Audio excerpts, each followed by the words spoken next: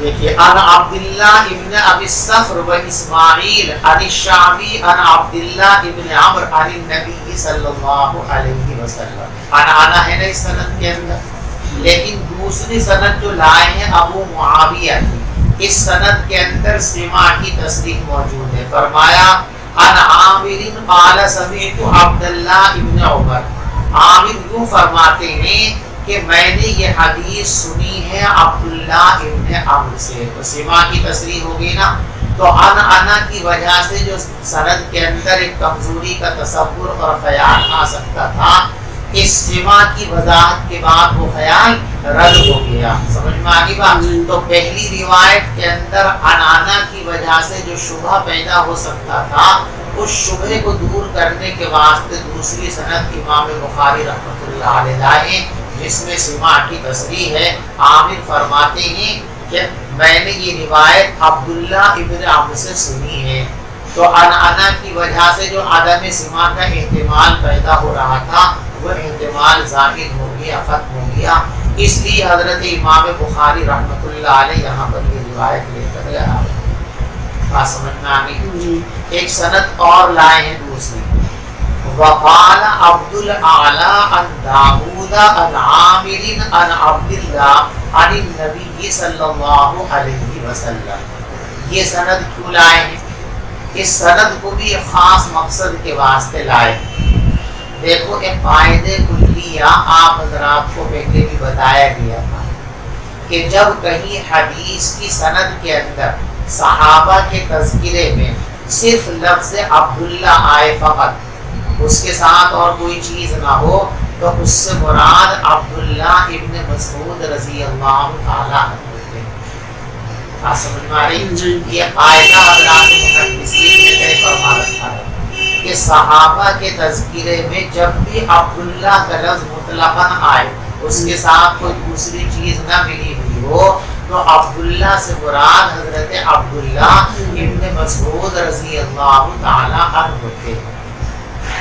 اب یہ جو سند آ رہی ہے، اس سند کے اندر صرف لفظ عبداللہ ہے، تو یہاں اس ضابطے اور قاعدے کی بنیاد پر کسی کو یہ شبہ ہو سکتا تھا کہ یہ روایت عبداللہ ابن مسعود کی ہے، حالانکہ یہ روایت عبداللہ ابن مسعود کی نہیں بلکہ عبداللہ ابن عمر کی ہے۔ تو اس روایت کو، اس سند کو ان سندوں کے ساتھ لا کر یہ بتا دیا کہ یہاں وہ قاعدے کلیہ جو ہم نے بیان کیا تھا، یہ اس سے مستثنا ہے۔ یہاں عبداللہ سے عبداللہ ابن مسعود نہیں بلکہ عبداللہ ابن عمرو مراد ہیں، اس لیے تیسری سند لائے۔ بات سمجھ میں آ گئی؟ تو یہ دو سندیں دو مقصد کے لیے لائے ہیں۔ پہلی دوسری سند جو لائے ہیں وہ کس لیے ہیں؟ سماع کی تصریح کی وجہ سے، کہ وہاں عامر کا عبداللہ سے سماع مسرہ ہے۔ عامر صاف طور پر فرماتے ہیں سمعت عبداللہ ابن عمرو، کہ میں نے اس حدیث کو عبداللہ ابن عمرو سے سنا ہے۔ اور دوسری سند کیوں لائے ہیں تیسرے نمبر پر جو ہے وہ اس لیے کہ لفظ عبداللہ ہے اس کے اندر سے، اس کے علیحدہ ہونے سے کسی کو شبہ ہو سکتا تھا کہ شاید یہ روایت عبداللہ ابن مسعود کی روایت ہے، تو اس سند کے ساتھ ملا کر ظاہر کر دیا کہ جیسے پچھلی سندوں کے اندر عبداللہ ابن عمرو کی صراحت ہے، یہاں بھی عبداللہ سے مراد عبداللہ ابن مسعود نہیں بلکہ حضرت عبداللہ ابن عمرو مراد ہیں، اس لیے تیسری سند یہاں پر لائے۔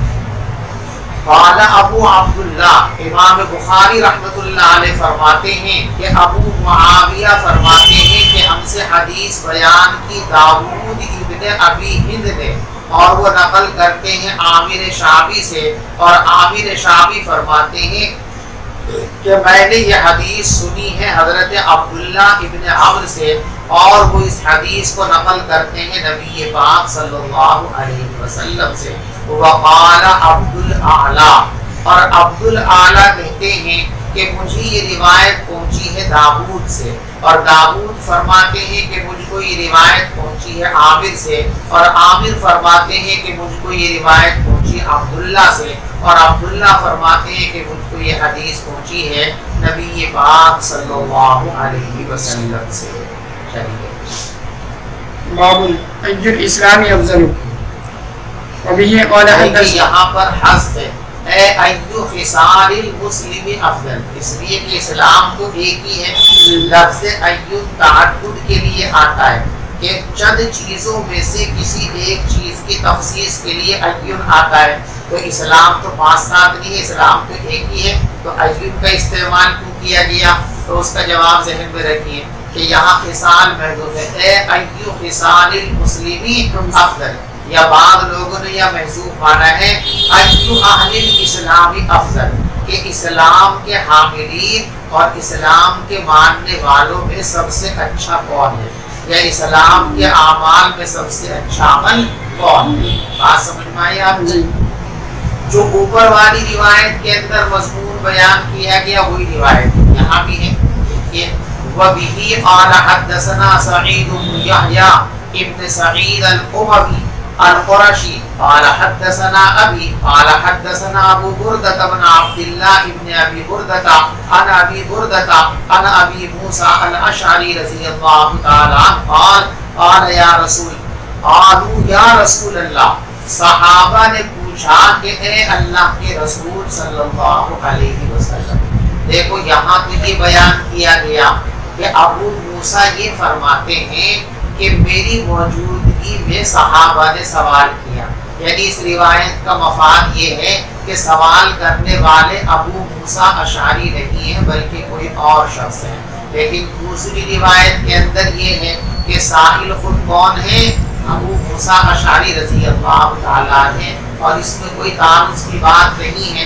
آدمی اپنے ساتھیوں کو اپنے کام میں شامل کر کے کہہ دیتا ہے کہ ہم سب نے مل کر یہ کام کیا. تو صحابہ نے پوچھا یا ابو موسیٰ اشعری نے پوچھا قالوا یا رسول اللہ، صحابہ کرام نے دریافت کیا کہ اے اللہ کے رسول صلی اللہ علیہ وسلم ای الاسلام افضل، سب سے بہترین اسلام کون سا ہے؟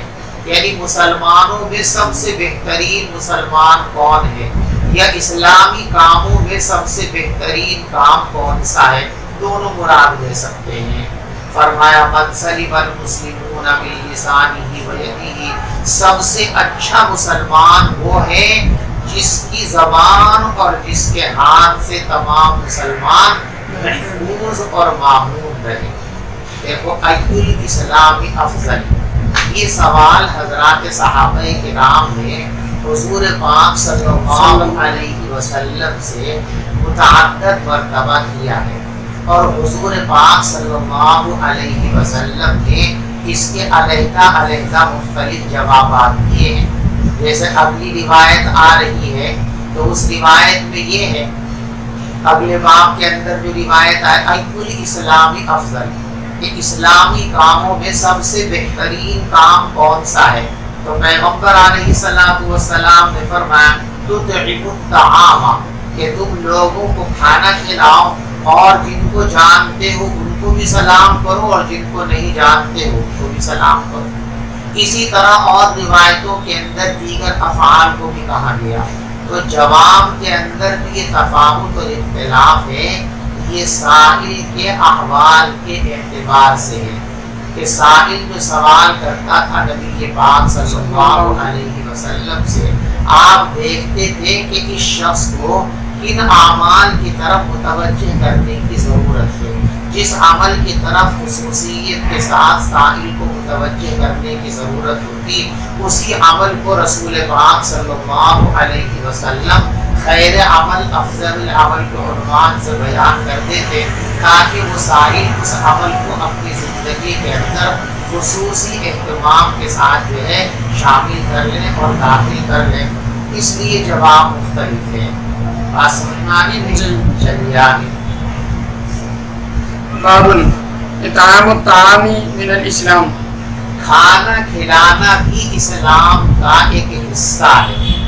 اس سے بھی حضرت امام بخاری رحمۃ اللہ علیہ وہی بیان فرمانا چاہتے ہیں کہ دیکھو کھانا کھلانے کو اسلام کا جز قرار دیا گیا، تو گویا اسلام مرکب ہو گیا، اور اسلام اور ایمان دونوں مترادف ہیں تو اسلام مرکب ہوا تو ایمان بھی مرکب ہو گیا. تو جو پہلے باب قائم کیا تھا کہ اسلام و ایمان مرکب ہے گویا وہ مدعا ثابت ہو گیا.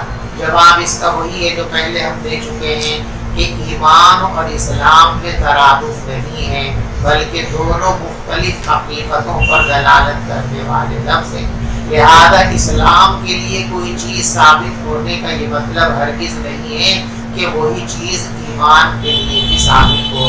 اسلام کا مرکب ہونا ثابت ہوتا ہے, ایمان کا مرکب ہونا ثابت نہیں ہوتا ہے. بات سمجھ میں آ گئی. باب اطعام الطعام من الاسلام, کھانا کھلانا یہ اسلام کا حصہ ہے.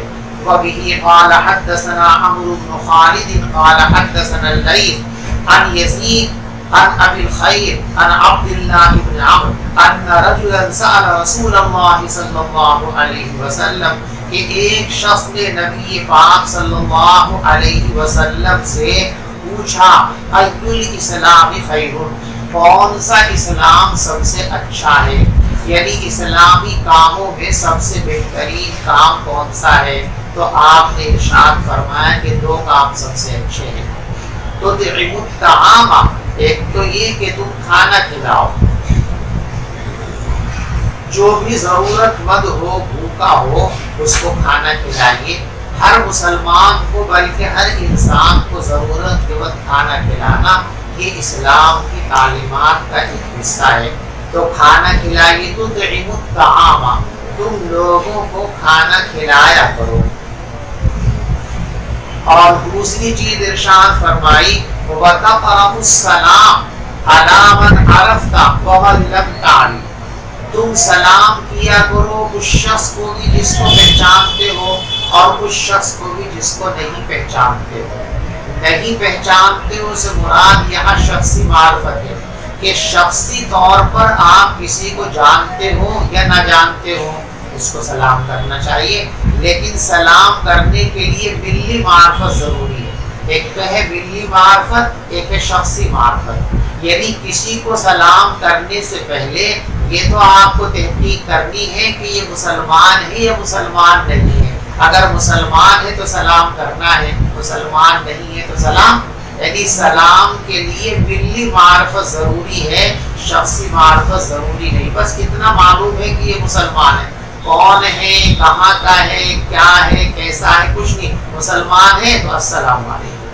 تو شخصی معرفت ہو یا نہ ہو, بس ملی معرفت ہو جائے, یعنی تیقن ہو جائے کسی طریقے سے بھی کہ یہ مسلمان ہے تو اس کو سلام کرنا چاہیے. یہ اسلام کے کاموں میں سب سے بہترین کام ہے, اس لیے کہ سلام کرنے سے سلامتی کا ماحول پیدا ہوتا ہے, محبتیں پیدا ہوتی ہیں, اور محبتیں معاشرے کے اندر خوبیاں پیدا کرنے کا ذریعہ بنتی ہیں, اور یہی محبت باہمی انسان کو جنت تک لے جاتی ہے. چنانچہ ایک حدیث میں ہے کہ تم اس وقت تک مومن نہیں ہو سکتے, تم جنت میں اس وقت تک نہیں جا سکتے جب تک کہ تمہارے اندر ایمان پیدا نہ ہو جائے, اور ایمان اس وقت تک تمہارا کامل نہیں ہو سکتا جب تک کہ تم آپس میں ایک دوسرے سے محبت نہ کرنے لگے.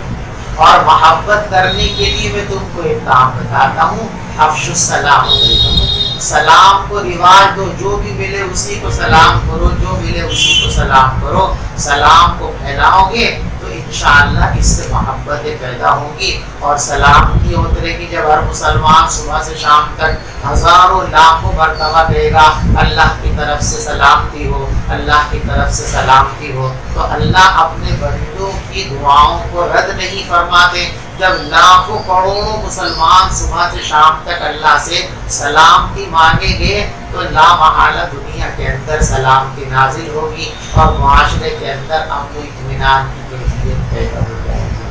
تو ملی معرفت حاصل کرنے کے بعد سلام کرنا ضروری ہے, شخصی معرفت حاصل ہو یا نہ ہو. لیکن آج کے زمانے میں بڑی دشواری یہ پیدا ہو گئی ہے کہ ملی معرفت حاصل کرنا مشکل ہو گیا, اس لیے کہ مسلمانوں کی ایک بڑی تعداد نے اپنی وضع پتہ اور بوت و باش کو ایسا بنا لیا ہے کہ غیر مسلم میں اور اس میں فرق و امتیاز کرنا ہی مشکل ہے. وہی کپڑے غیر مسلم پہنے ہوئے ہیں، وہی کپڑے مسلمان پہنے ہوئے ہیں۔ مسلمان کے سر پہ بھی ٹوپی نہیں ہے، مسلم کے سر پہ بھی ٹوپی نہیں، مسلمان کے چہرے پر بھی داڑھی نہیں ہے، مسلم کے چہرے پر بھی داڑھی نہیں، تو اب کیسے پہچانے کہ مسلمان ہے یا مسلمان نہیں ہے؟ تو بڑی دشواری پیدا ہو گئی ہے۔ اللہ اس صورتحال کو تبدیل فرما دے۔ بہرحال ملی معرفت ضروری ہے، شخصی معرفت ضروری نہیں ہے۔ مسلمانوں کے اندر اس وقت اب یہ کمی پیدا ہو گئی کہ اب شخصی معرفت کی بنیاد پر سلام کرنے کا رواج پیدا ہو گیا ہے۔ یعنی آپ جا رہے ہیں تو کوئی انجان آدمی ملے تو سلام نہیں کرتے، جان پہچان کا ملے تو سلام کرتے ہیں، انجان ملے تو اس کو سلام نہیں کرتے۔ یہ بہت بری بات ہے۔ اسی کو فرمایا عرفتہ ومن لم تعرف، جانتے ہو تب بھی سلام کرو اور نہیں جانتے ہو شخصی طور پر وہ تم سے متعارف ہے تو بھی سلام اس کا حق ہے، اور شخصی طور پر وہ تم سے متعارف نہیں ہے تو بھی سلام اس کا حق ہے۔ سلام تو ہر حال میں کرنا ہی چاہیے۔ جس شخص کے بارے میں معلوم ہو جائے کہ یہ مسلمان ہے، اب شخصی طور پر وہ ہمارا جانکار ہو یا نہ ہو، ہر حال میں اس کو سلام کرنا چاہیے۔ مسلمانوں کے اندر اب یہ کمی پیدا ہو گئی ہے کہ جو شخصی طور پر متعارف ہیں صرف انہیں کو سوال کرنے کا رواج بن گیا ہے، جو شخصی طور پر متعارف نہیں ہے اکثریت ایسے لوگوں کو سلام کرنے سے گریز کرتی ہے۔ یہ غلط بات ہے۔ ایک شخص نے رسول پاک صلی اللہ علیہ وسلم سے پوچھا ایُّ الاسلام خیر، اسلامی احکام میں سب سے بہترین عمل کون سا ہے؟ تو فرمایا تطعم الطعام، تم کھانا کھلاؤ، یہ سب سے بہترین عمل ہے، اور سلام کرو اس شخص کو بھی جس کو تم ذاتی طور پر پہچانتے ہو، اور اس کو بھی سلام کرو جس کو تم ذاتی طور پر نہیں پہچانتے ہو۔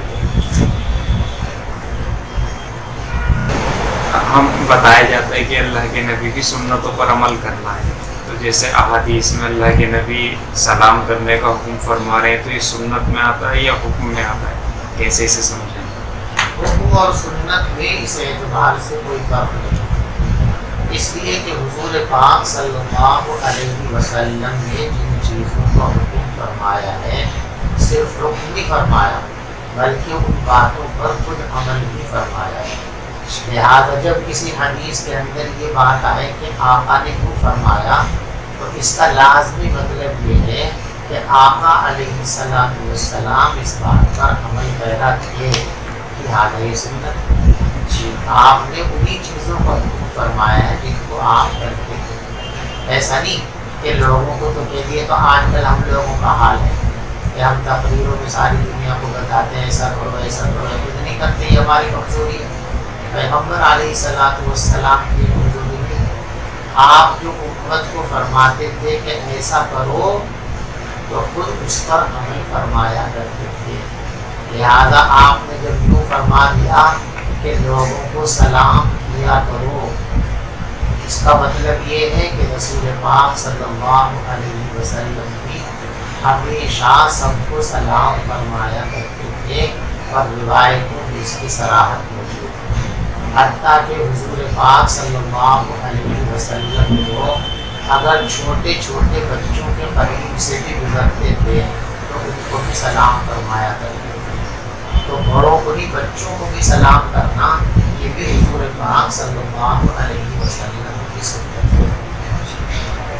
اور ایسا بھی ہوتا ہے کہ اللہ کے نبی نے حکم فرمایا، وہ چیز سنت بھی اور صحابہ بھی اسے نقل کر رہے ہیں، کہ عملاً دیکھا اللہ کے نبی کو وہ نقل کر رہے ہیں، تینوں طرح کی باتیں ہو جاتی ہیں۔ صحابہ نے حضور پاک صلی اللہ علیہ وسلم سے جو کچھ سنا اور جو کچھ حضور پاک صلی اللہ علیہ وسلم کو کرتے ہوئے دیکھا، دونوں قسم کی باتوں کو امت کے سامنے پیش کر دیا۔